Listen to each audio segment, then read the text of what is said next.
You've been lied to. Not by your parents, not by your teachers, not even by the self-help gurus selling you morning routines and cold showers.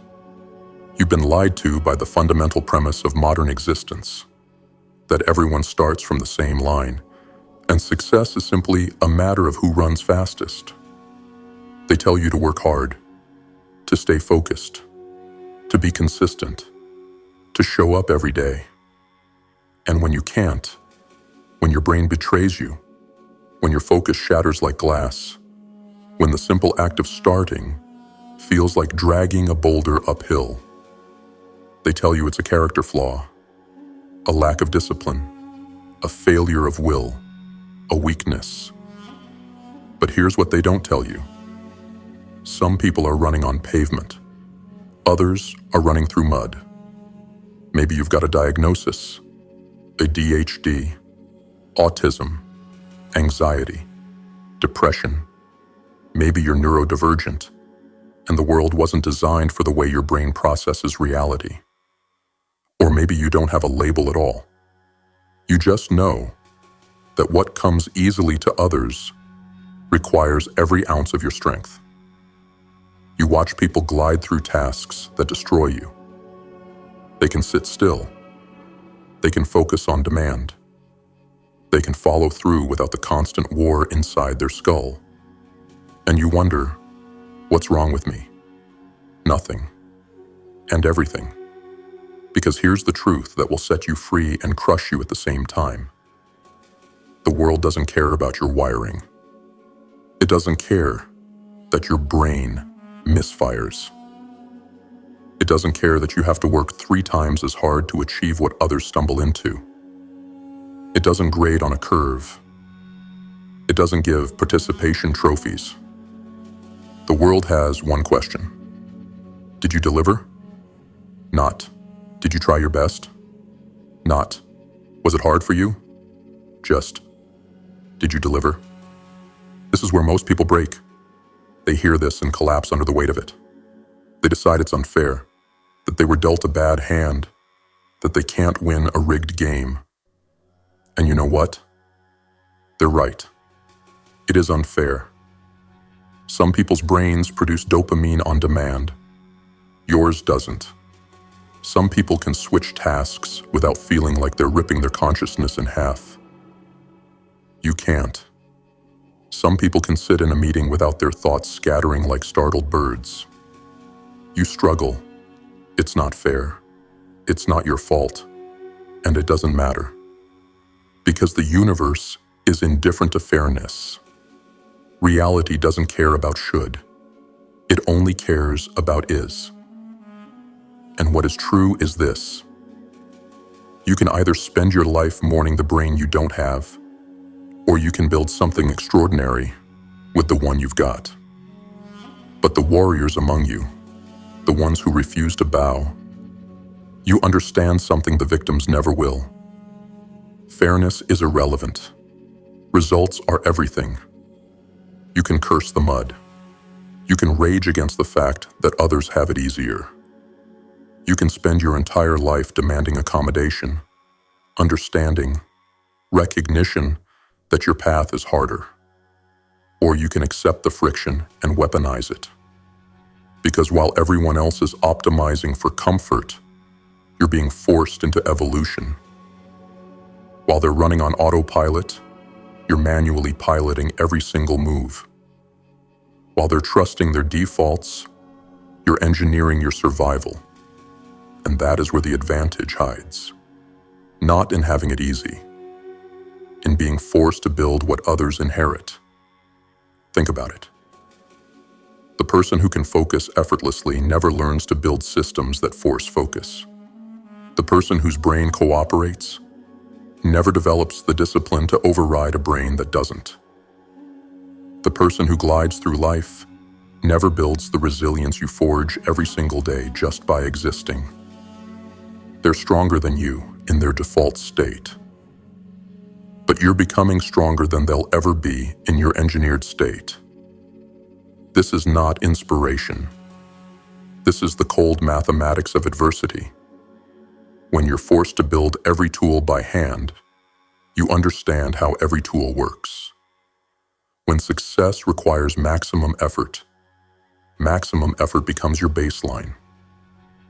When normal people are operating at 70%, you're already at 100, because anything less never worked for you. This speech is not here to comfort you. It's not here to tell you that you're perfect as you are, that you just need to love yourself, that the world will accommodate your needs if you ask nicely enough. This speech is here to tell you the only truth that matters. You will not outrun your wiring, but you will outwork it.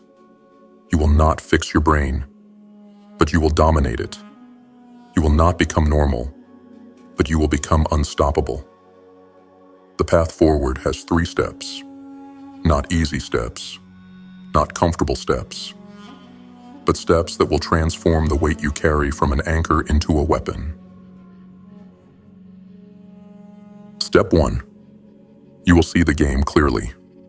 No delusions, no victim stories, just raw reality. Step 2. You will build systems so resilient that even your worst self can't destroy them. Step 3. You will become the kind of dangerous that only exists when someone has fought their own mind and won. This is not motivational speaking.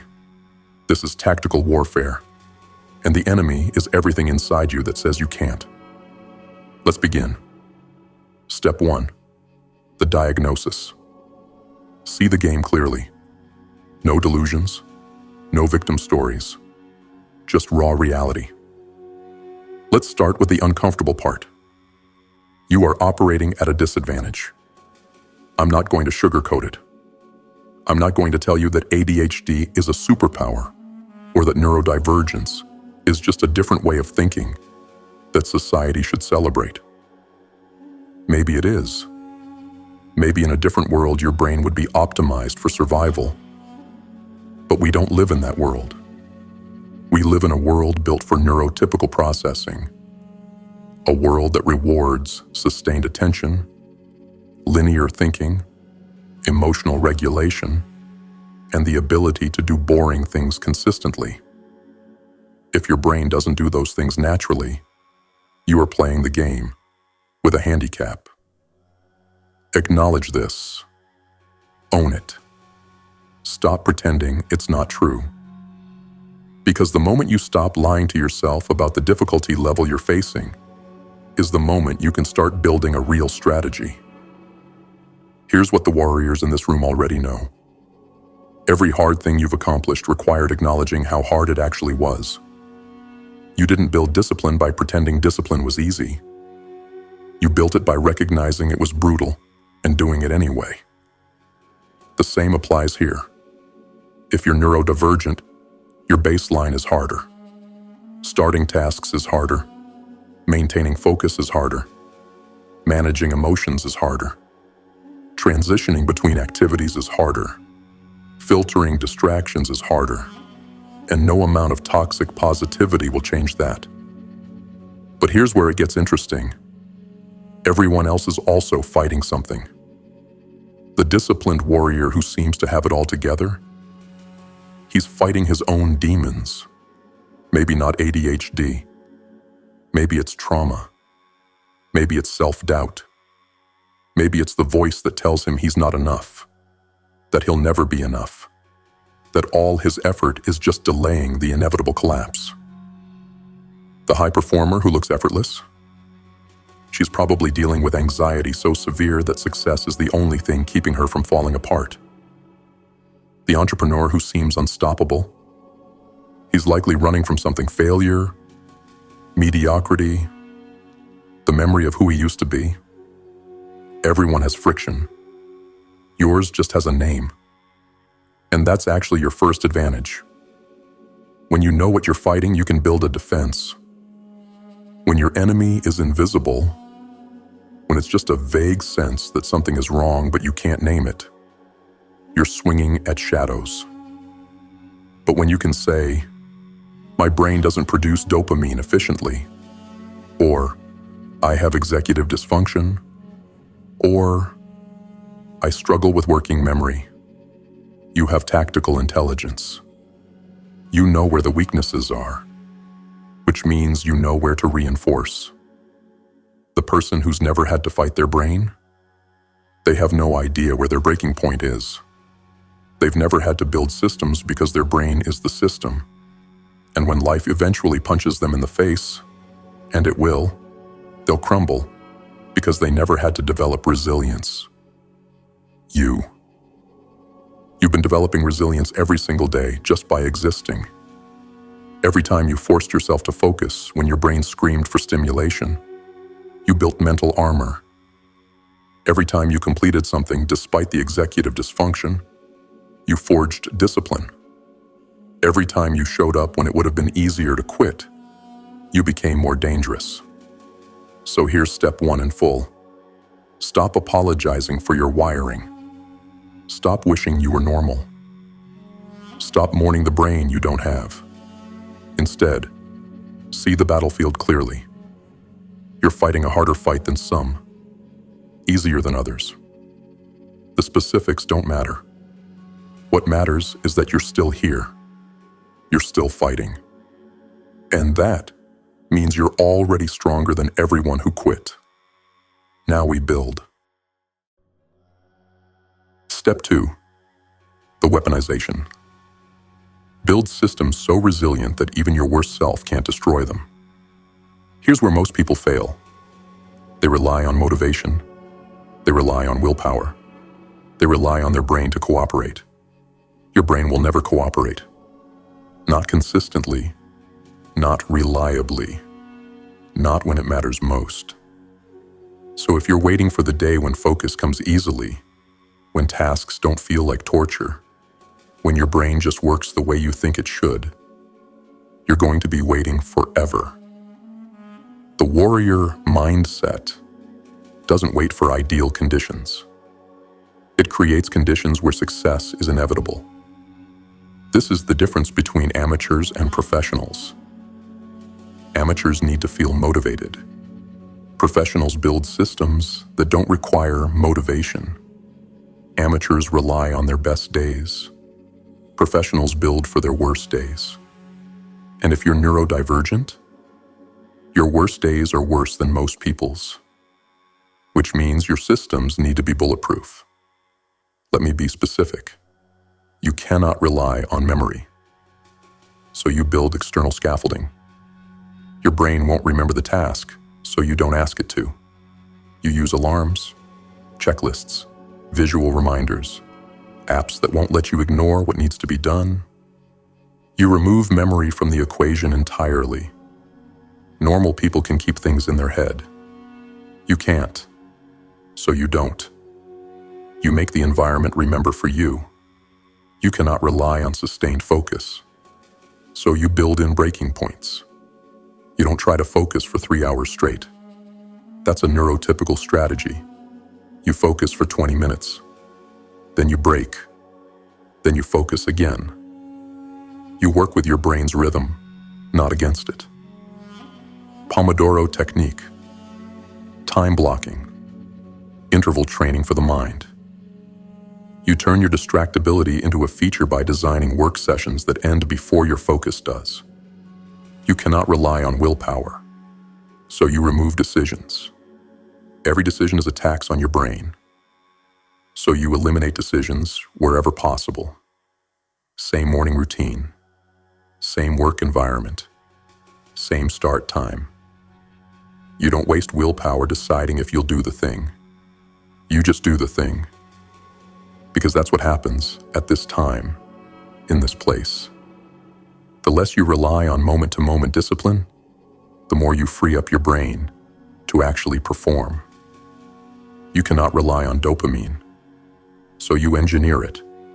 Your brain doesn't produce enough naturally, so you inject it artificially. Not with drugs, though if medication helps you, use it without shame, but with reward structures. You gamify your life. You track streaks. You build in mini-wins. You make the boring tasks slightly less boring by adding music, by changing locations, by racing the clock. You turn work into a game because your brain responds to games. This isn't childish. This is tactical neuroscience. And here's the critical insight that separates the survivors from the ones who thrive. Every system you build makes you more dangerous than the person who never had to build one. The naturally focused person doesn't know how to build a productivity system. They've never needed one. So when life gets chaotic, when stress breaks their natural rhythm, they fall apart. You've been operating in chaos your entire life. You've been building systems to survive impossible conditions. And that means when the pressure hits, when the world goes sideways, you're still standing. Because you didn't build systems for ideal conditions. You built them for your conditions, which are harder than most. This is the weaponization. You take the thing that was supposed to break you, the friction, the difficulty, the constant uphill battle, and you turn it into training weight. Every day you operate with this friction, you're getting stronger. Every system you build, you're getting sharper. Every time you succeed despite the handicap, you're proving that you're more capable than the people who had it easy. So stop trying to fix yourself. Start engineering yourself. Build systems. Automate decisions. Remove friction. Design your environment. Stack the deck in your favor so heavily that even on your worst day, you can still move forward. Because the world doesn't reward the people who had it easy. It rewards the people who built themselves into machines that can't be stopped. Step 3. The ascension. Become the kind of dangerous that only exists when someone has fought their own mind and won. Here's the final truth. You will never be normal. Your brain will always work differently. There will always be friction. There will always be tasks that feel harder for you than they do for others. This doesn't go away.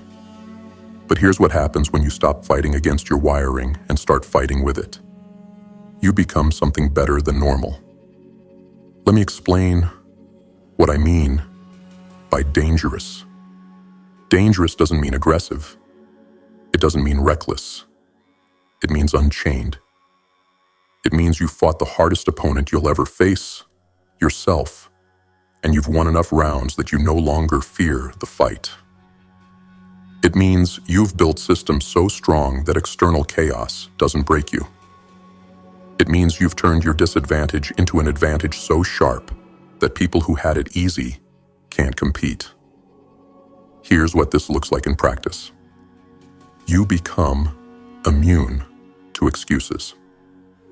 When you've spent your entire life fighting executive dysfunction, pushing through brain fog, forcing yourself to focus when every molecule of your being screamed to do anything else, you develop a zero-tolerance policy for bullshit. Other people make excuses. I didn't have time. I wasn't feeling it. It was too hard. You hear these excuses and they sound hollow because you know what hard actually is. You know what it feels like to fight your own brain for every inch of progress. So when someone with a neurotypical brain tells you they couldn't do something, you see through it immediately. They could. They just didn't want to. And that makes you merciless in your own standards. You become a master of systems thinking. Most people stumble through life hoping things work out. You can't afford hope. You've had to engineer every aspect of your productivity, your focus, your follow-through. You've had to think systematically about how to win, because instinct wasn't enough. This makes you better at business, better at strategy, better at building anything that requires understanding how components work together. Because you've been reverse engineering your own brain for years. You become resilient beyond measure. Resilience isn't built in comfort. It's built in failure. And if you're neurodivergent, you failed more times than you can count. You failed at focusing, at remembering, at starting, at finishing, at being what the world expected. And every failure taught you to get back up. So when life hits you, when projects collapse, when relationships end, when plans fall apart, you don't stay down. Because staying down was never an option. You've been getting back up your entire life. You become proof that limitations are negotiable. Society says you can't. Your brain says you can't. Statistics say you can't. But you do it anyway. You build a career. You create art. You start a business. You show up. You deliver. And every time you succeed, you rewrite the story about what's possible for someone with your wiring. You become living evidence that the disadvantage wasn't disqualifying. It was refining. Here's the ascension in full. You started with a harder game. You acknowledged it. You stopped lying to yourself about the difficulty. That was step one. You built systems that don't require you to be perfect, that don't depend on motivation, that work even when you don't want to. That was step two. And now you realize that the person you've become through this process is more valuable than the person you would have been if it had been easy. You have discipline that was forged, not inherited. Systems that were built, not assumed. Resilience that was earned, not given. And a level of self-awareness that most people will never achieve because they never had to. The friction didn't break you, it sharpened you. And now, when you look at the person you were, the one who thought they were broken, the one who wondered why they couldn't just be normal, you realize normal was never the goal. Unstoppable was. You're not there yet. None of us are. This isn't a destination. It's a daily war. But every day you show up, every day you push forward despite the noise in your head, every day you refuse to let your wiring dictate your results, you become more dangerous. And the world has no defense against someone who's learned to win while carrying weight that would have crushed anyone else. You came here expecting motivation. Maybe you got it. Maybe you didn't. But what you definitely got was the truth. The truth is that your brain might work against you. The truth is that the world won't make accommodations. The truth is that you're fighting a harder fight than some people will ever understand. And the truth is that this fight is making you into someone extraordinary. Not because struggle is noble, not because hardship is romantic, but because the person who has to engineer their discipline will always be more dangerous than the person who inherited it. Because the person who has to fight their own mind every day builds a kind of resilience that can't be taught. Because the person who succeeds despite the disadvantage proves that limitations are just the starting point, not the ending. You are not broken. You are not less than.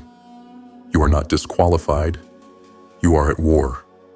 And warriors don't win by being normal. They win by being relentless. So the next time your brain betrays you, the next time focus shatters, the next time you feel like you're dragging yourself through mud while everyone else glides past, remember this: they're skating on ice. You're building in the mud. And when the ice melts, you'll still be standing. Now stop reading. Stop consuming. Stop waiting for the perfect moment. Go build something your chaos can't destroy.